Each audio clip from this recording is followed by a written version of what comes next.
Okay, how you doing there, folks? I am gonna do my annual garden video now. I have been wanting to do it, but it has been windy and rainy for days and days and days. So it's still a little windy. The wind's died down a little bit, so we're gonna do it now. So this is right in front of my garage, and is a large portion of where I have all of my plant starts. So this bucket right here is full of soil. Oops. This bucket right here is full of soil, and that's where I fill up all my things here with the soil, and then put the seeds in and what have you. And this is sort of the beginning of the operation. So there's all kinds of plant starts here. This is some ivy that I've got started. This is some leaf amaranth. Check this out, they're so pretty. Isn't that gorgeous? Got some more squashes going there, some herbs, more leaf amaranth, flowers, some okra back here.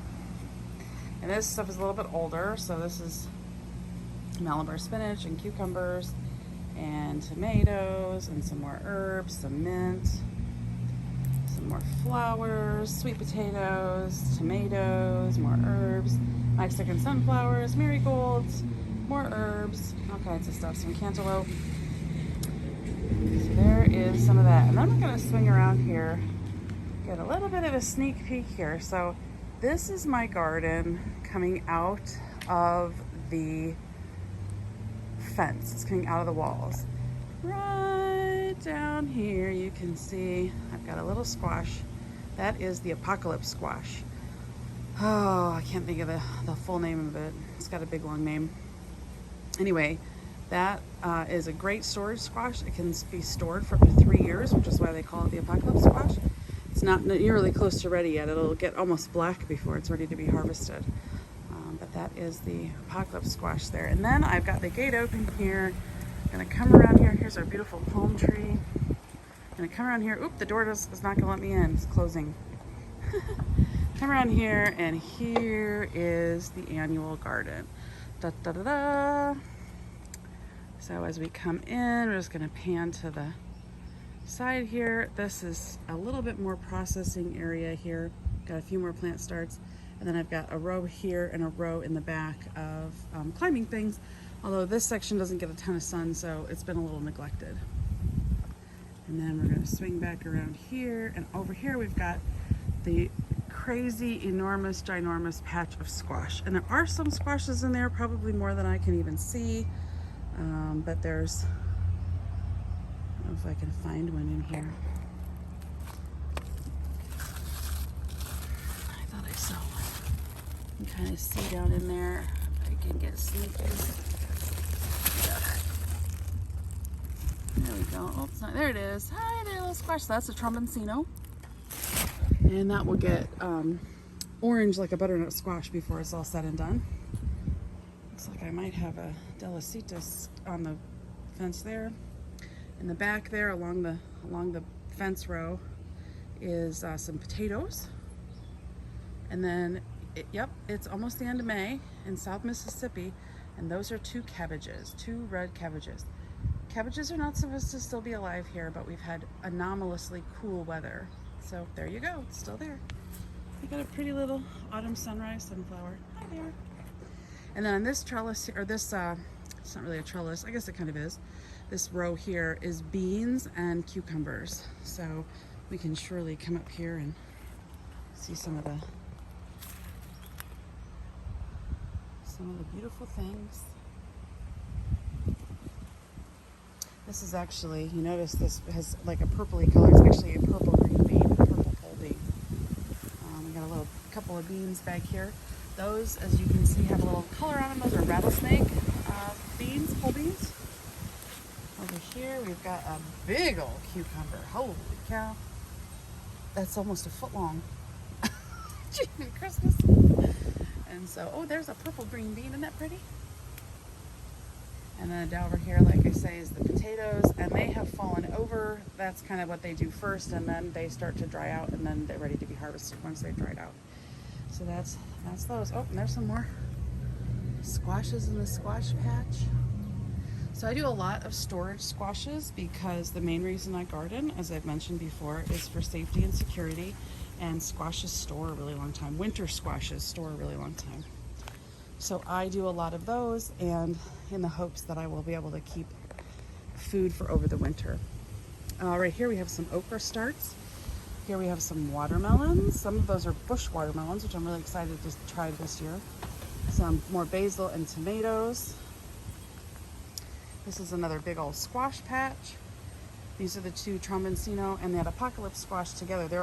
This is literally 2 squash plants. So this whole thing right here are 2 squash plants. And that is what happens when you give plants a whole lot of organic material to eat while they grow. 2 squash plants.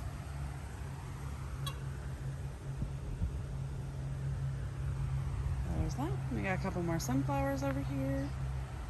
Before we go down that aisle, let's come down here. So we've got a zucchini.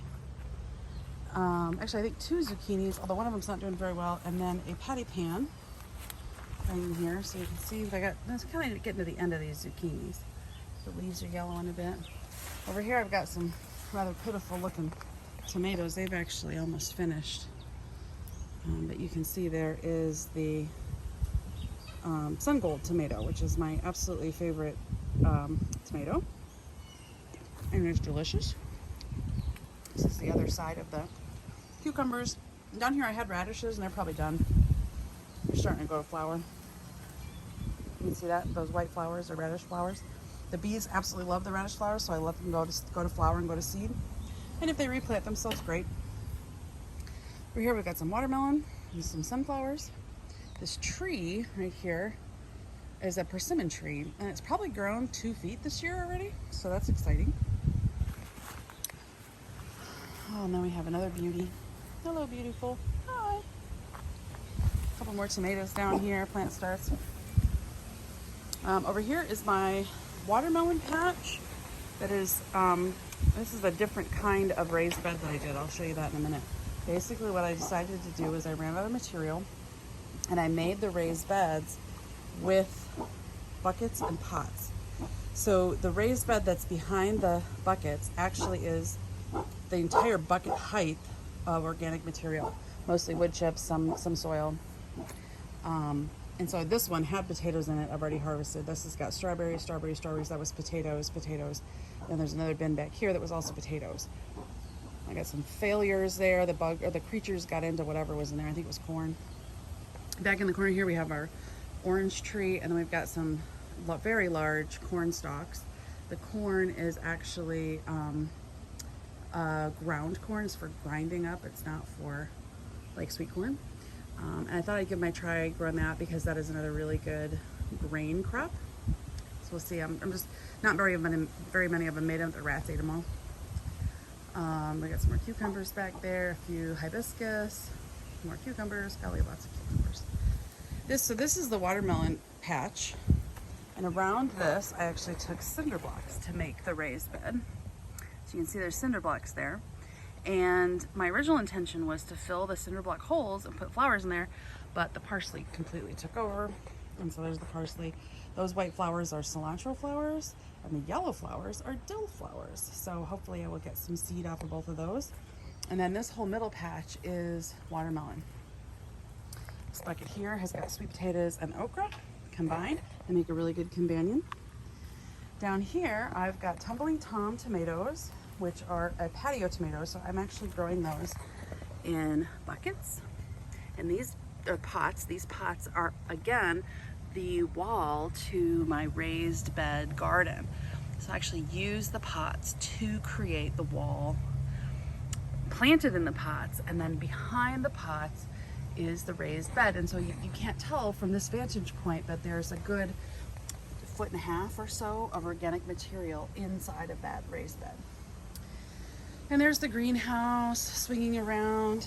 This is the cantaloupe pile, basically. There's all kinds of stuff in here. I've got marigolds and some lettuce, and this is Oric, which is a spinach substitute. More marigolds, more lettuce, some basil in a pot in the corner here. These squashy looking things are cantaloupe, I've got a few peppers back there. I don't actually eat peppers, but my kids like them. Then I've got some holy basil. Now, it looks like a big old mess of grass and stuff, but what's important to know is that I cover crop this whole thing with ryegrass and red clover or crimson clover. And what that does is it provides extra organic material. The grass, you can see, has all died because it cannot handle the temperatures down here. As soon as it gets warm, the ryegrass dies back. You've got then all that root structure in the soil. The crimson clover creates nitrogen nodules on the root system. It grows, it flowers, feeds the bees. As it dies back, it releases all of that nitrogen from the root structure into the soil. And then this, which was a big pile of wood chips, next year will be really rich organic material because it is going to be infused with nitrogen that came from the plant, the cover crop that I put over here. So in the meantime, I've got a few things growing in here, and we'll hope for the best.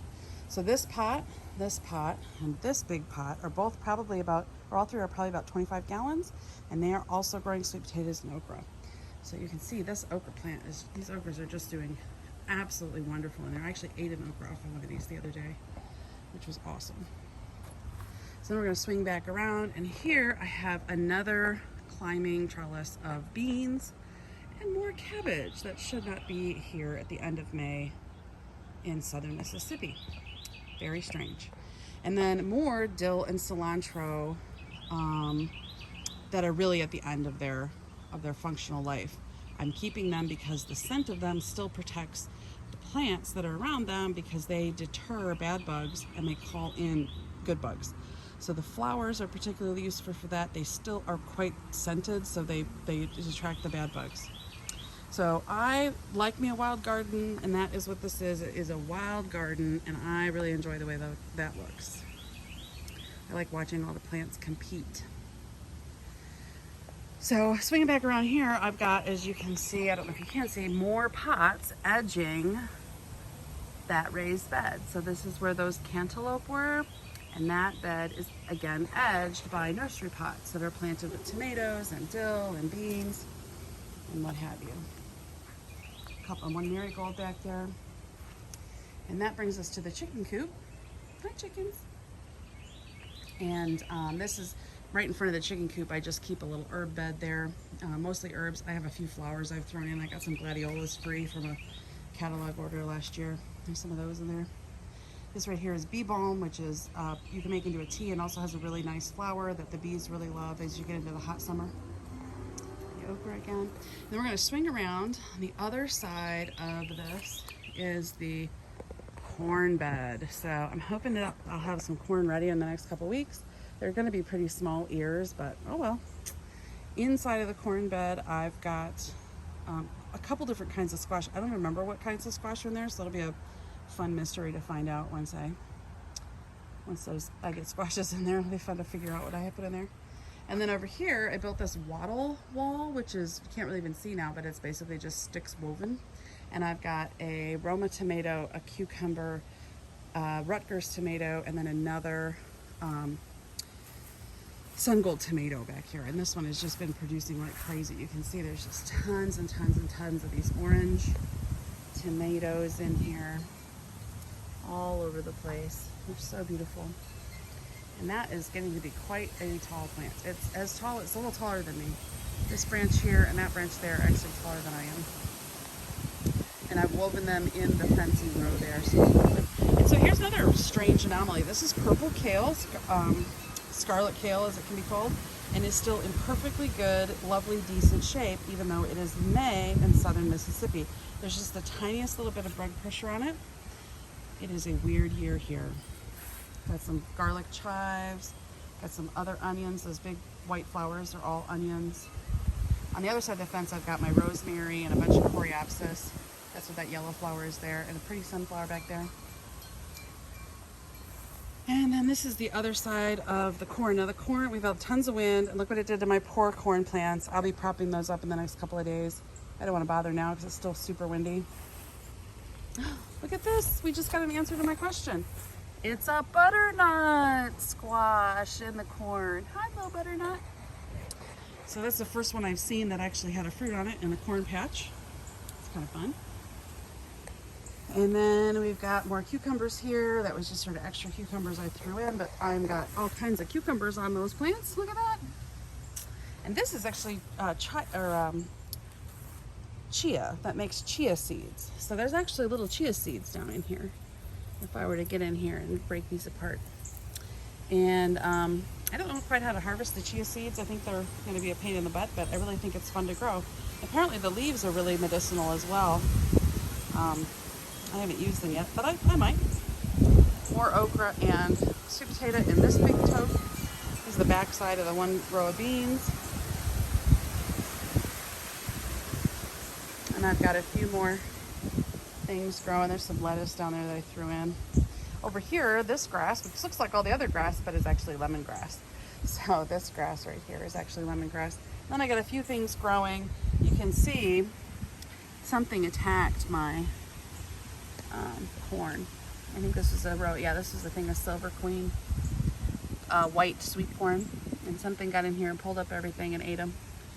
Probably birds, maybe rats. Got little tomatoes coming up here. So I got some things. That's pretty much the end of this garden tour. I didn't think it was going to take that long, but there it is. It's kind of a lot going on. Let's see if I can get it to focus again. There we go.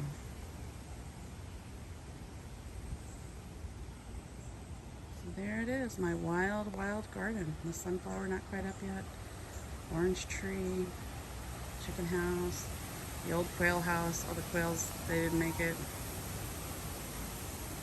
Our shed. Go back there. Back here is a fig, another sunflower. It's my chair I like to sit and commune with my garden in. Corn patch. There's the pool over there, the back of the house. Those vining things here is Confederate jasmine. They stunk up the whole yard and just absolutely lovely smellingness a little while ago. And there you go, we're back to the beginning. That is the garden.